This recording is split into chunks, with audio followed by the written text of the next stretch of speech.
The leap out and the leap in were the best conventions, the best teasers, the best trailers that anybody could have ever devised for a TV show.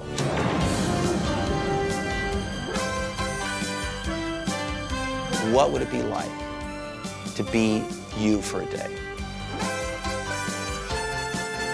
This kind of just delight in this wonderful hour, you know, that was different from anything else. Oh, boy.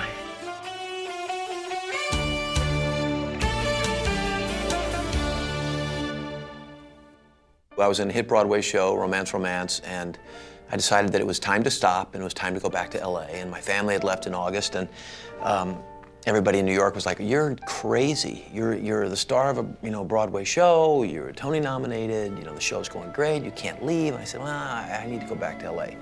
And for whatever reasons, 4 weeks after I got back to LA, the Quantum Leap audition came across my door. He'd come off Broadway and he sat down and he read the part of Sam. And as he read it, my heart started to beat very fast. And I kept a very straight face and said, "Thank you, that was really terrific." And he walked out the door and I went, "I don't care what you gotta do, that guy is Sam." The next time I auditioned, I was reading with Dean Stockwell. A good dear friend of mine, Dennis Hopper, said, well, that's the end of his career when he found out I was going to do a series. And Dennis, who is almost always right, was wrong. Dean surprised us all when somebody said to me, "Would you like Dean Stockwell to play the part of Al?" And I said, "Are you kidding me? Dean Stockwell?" He'd just done Married to the Mob, and it was a big film hit. That's the audition I really remember, because I was going in to read with these guys. It was in the afternoon, and there was sunlight coming in from the back of the room, and everybody was basically in silhouette.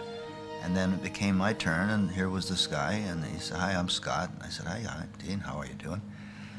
And let's go in and do this.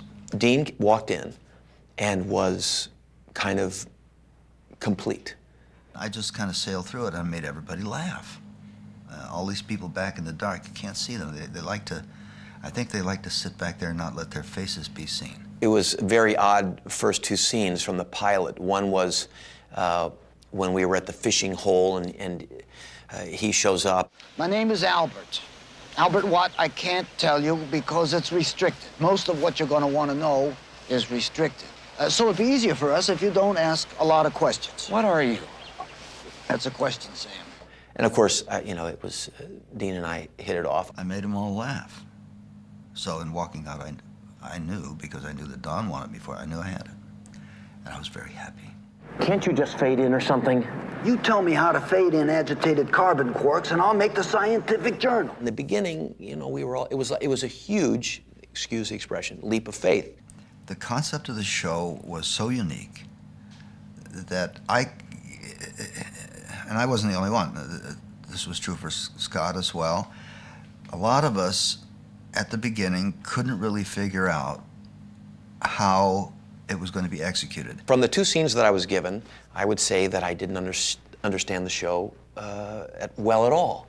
And I would say at this point in my life, I still didn't understand the show very well. In pitching this story to Brandon Tartikoff, who's greatly missed, Brandon said, "Would you tell that to me again so that my mother could understand it, and do it in about 20 seconds? Well, we think the computer tells us that if you fix this, you have an X percentage chance of leaping back to the present. It's like, okay, that's what we'll do then, we'll fix that. And of course, as time went on, we realized, well, it just doesn't seem like I'm going anywhere. And Brandon said, anybody else came here and pitched me that, anybody else came in here and pitched me that, I'd throw them out. But since it's you, go make it. I can't fly. I'll be your co-pilot. You're a hologram. I'm also an ex-astronaut. The hardest part about flying is taking off and landing. The B-50 does the first part of that for you. After that, you just fire a couple of rockets, hang onto the stick, and kaza-zoom! Mach 3. First of all, when you're creating a show, you want to do something that you love, all right? I do a lot of military things. I love it. I'm a pilot, or I was, So that just appealed to me. I lived out there during that time. I knew a lot of those people. And it was just a natural thing for me to write. So I started to write something else, and I went, nah, I think I want to write this. I mean, what could be more difficult than leaping in to a test pilot? If I'd been a race car driver, well, yeah, people know how to drive a car. But here I am, boom, I've got to fly a plane. She's all yours, pard. Take her up to 25. And of course, it turns out that Dean, Al, has flown, so that worked. Where are you? Right here. Hey, Tom, you reading me? Come in X2. Follow my lead. Light off 1 and 2.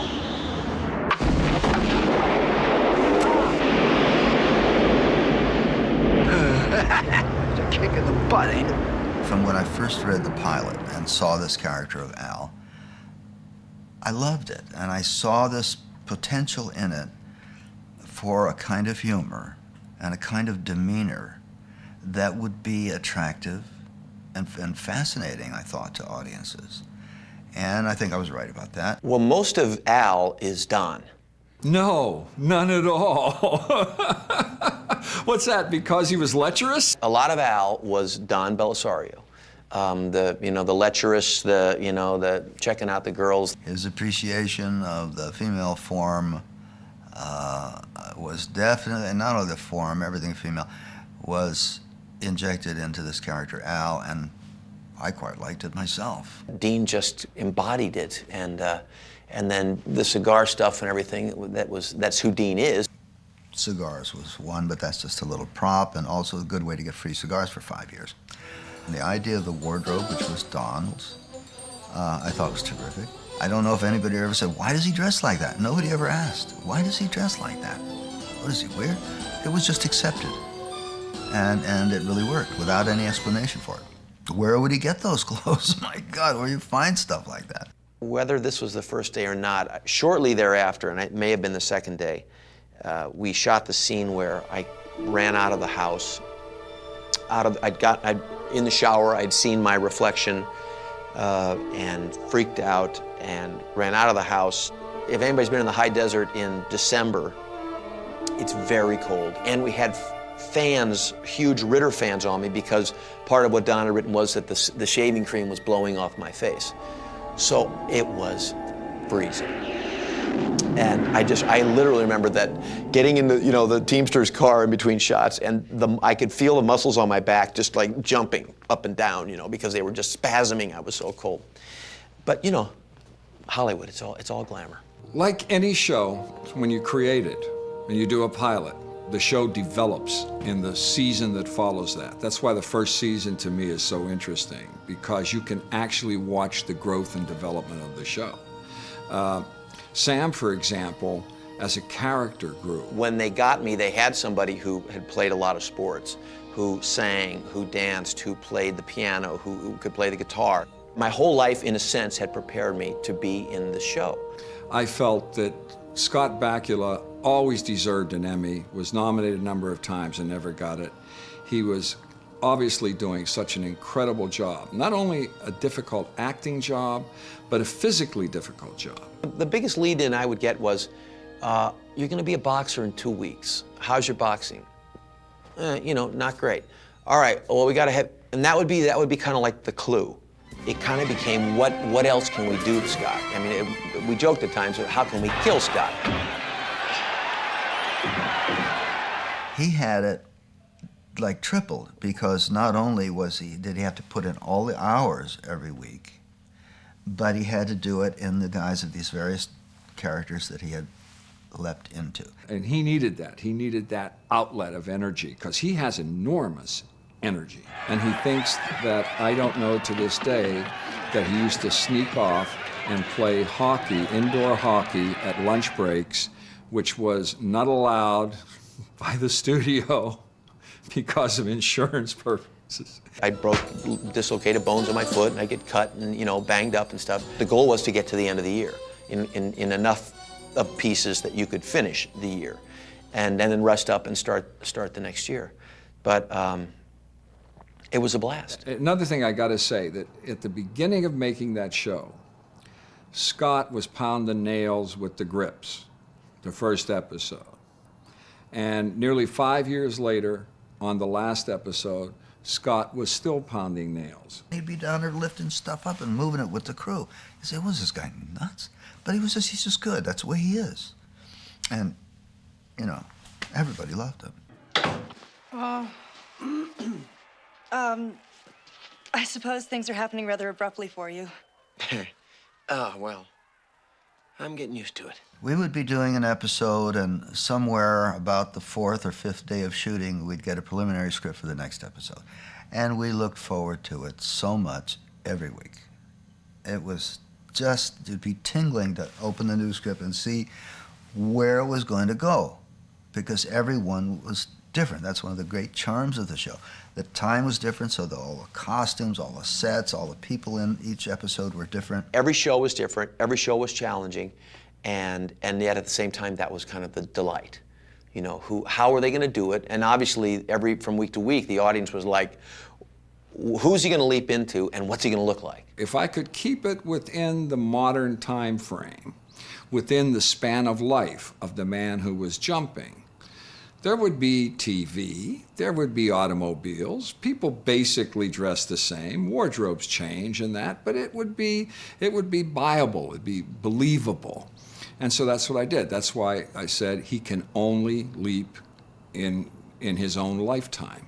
And that could go into the future, which we did a little, but not much. The next thing was that I wanted to see who he leaped into. And that was the famous mirror shots. Don worked this convention of me being Swiss cheesed again each time I leapt. My desire as Sam to get back home didn't build necessarily. Like, okay, I learned this. My time travel experiment went wrong. Well, I've got to get out of here. And then it was like, wait, what am I? So it didn't keep building in frustration and I hate this. And especially in the first season, it was just kind of this awe. Great guy that I bounced off, you know, for the whole time was Dean. We were like on each other's case constantly for 5 years, to our own amusement and even to the amusement of the crew. Their arc in that first season, you can see their friendship grow. He watches, he's a perfect observer. He watches, he kind of chomps on his cigar and he gives you a little stuff here and there that kind of lets you know that, you know, that was a good one. I've been up against hotshots like this, Bob, before, and as long as they're in control, you can't shake them. But if he loses to a hunk of junk like the Mom-mobile, I guarantee you that Cheryl will see the monster behind that pretty boy mask. I think you're right. Of course I'm right. Don said, you know, look, every script doesn't have to have a kiss with history, but if we can work something out where we do get a little something,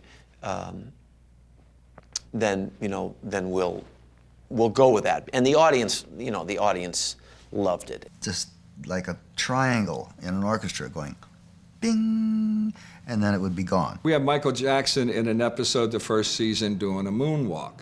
We have a kid named Buddy. Yeah, Buddy, but because it was like, hey, Buddy, you know, and he'd go, and he'd, yeah, and we went through the whole episode, and every time somebody was about to say his name, a horn would honk or a cow would, moo or something, and I'd be like, and I would miss it again. And so I just, oh, hey, buddy. And you don't know until the very end of the episode. He's trying to work on this song. Buddy is sitting there, and he's playing his guitar, and he starts to sing Piggy Sue. The light goes on, and I say, hey, Buddy. And he goes, yeah. Buddy, yeah, Doc? Why don't you try Peggy Sue? It might sound a little better. All right. And no one saw it coming. It was just beautiful. I loved that. Yes? I'm so proud of you. You are? With all my heart. I loved The Color of Truth because I just loved what that episode was about. Definitely one of my favorite episodes was The Color of Truth. Some were kind of just like laughers. You know, even fluffy episodes where the situation really wasn't of any social significance, really, or, you know, it wasn't a heavy duty type of morality type of episode. But then there were others that were important issues, and we kind of gravitated toward those a little bit. I would say that that's probably overall my favorite in the first season. If you want to eat with me, who says you can't? I say I can't. Why? Well, because it's the way things are. The way things have always been. Sent it out to all the critics. They all wrote wonderful reviews, critically acclaimed, important, you know, all of the things that the network was looking for at the time, and our numbers were very good that night, and they said, okay, we'll pick you up for next season. The way the first season ended was all unintentional. Don wanted it to be, there was so much going on, he wanted it to be easy enough for people to get. So the female thing was like, no, you know, we're going to hold that off as long as we can. So it wasn't intended to be a great, beautiful cliffhanger. It just was the way it worked out. They threw that on because obviously it wasn't a cliffhanger at all because we didn't come back to that episode. They threw it on. Obviously it was a good hook. What? He's a woman, and then we were out. Oh, Al, I'm gonna get on that plane, because if I don't, I'm gonna regret it for the rest of my life. Maybe not today, maybe not tomorrow, but... No. I've seen the picture, Sam. Oh, well, good. Then you know how it ends. I went to the first Quantum Leap convention. I'll never forget it. In that, you have those moments where you're a rock star, basically. And although I've been recognized my whole life from films, that recognition really, it took a quantum leap. It was overwhelming. I know Dean and I both were kind of... The Quantum Leap fans started to become part of like the family a little bit. The reality is, in television, the fans make the show because they, you know, if they're not there, eventually the shows go off. And they were a part of the show. They felt, there was a great sense of entitlement with our fans because they felt episode 6, they all got on board.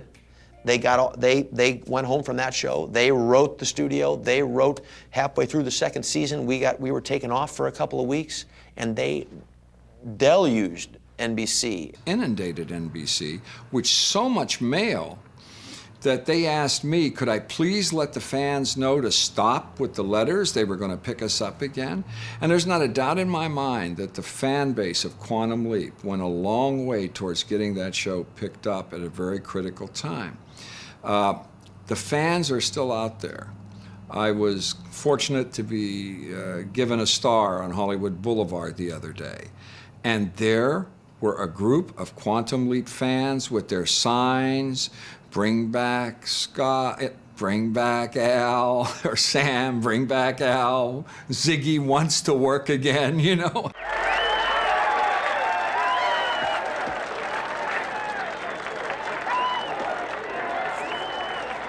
Thanks, Al. Go fly out. I don't know, Al, maybe I'm here to win this one. I feel fortunate. I mean, there's some actors, I don't know how they do it, lucky. They get into these big movies and they have scenes at the beginning and here and the end. Next thing you know, they're in Hawaii or somewhere for 6 months on the same movie, picking up a check every week. Never happened to me, never happened. But Quantum Leap, 5 years. It was very unique in my career, and I'm very, very proud of it. It's probably the most unique show, it's no doubt the most unique show I've made, and probably one that gives me more satisfaction and pleasure than any. You know, I'm overwhelmed to this day about how it has affected people around the world, and that's like the magic of what Don and all of us created for 4.5 years. You know, I had a lot of people working for me that would put the show together. all younger than me. And many times I'd come on a set and I'd see something, a hat, a scarf, a piece of material, and say, that's not right for 1965. That's not right for 1957, you know? No, guys. And who could argue with me? Even if I was wrong, who could argue with me?